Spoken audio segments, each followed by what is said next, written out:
اعوذ باللہ من الشیطان الرجیم بسم اللہ الرحمن الرحیم انا انزلناہ فی لیلۃ القدر۔ یہ دیکھیے ربط بڑا عمدہ چلا آ رہا ہے، پہلی وحی کے فوراً بعد ہم نے اتارا ہے اس کو لیلۃ القدر میں۔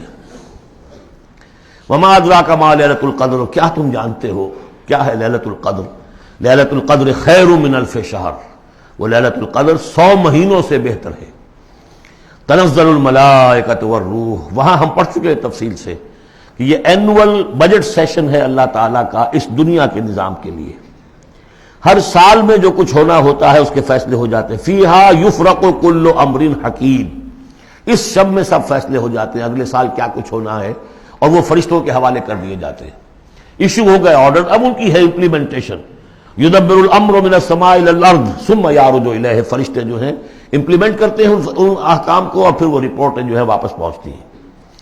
تو اسی رات میں قرآن مجید کے نزول کا آغاز ہوا۔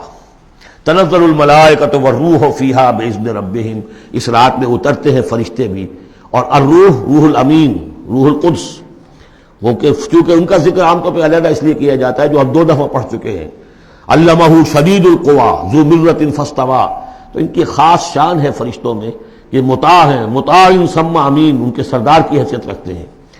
تو تنزل الملائکۃ والروح فیہا باذن ربہم، اپنے رب کے حکم سے، من کل امر، ہر امر، جو سارے فیصلے ہو چکے ہوتے ہیں آئندہ سال کے، ان کے بارے میں جو ہے ان کو احکام دے دیے گئے ہوتے ہیں۔ فیہا یفرق کل امر حکیم، یہ ہم وہاں پڑھ چکے ہیں۔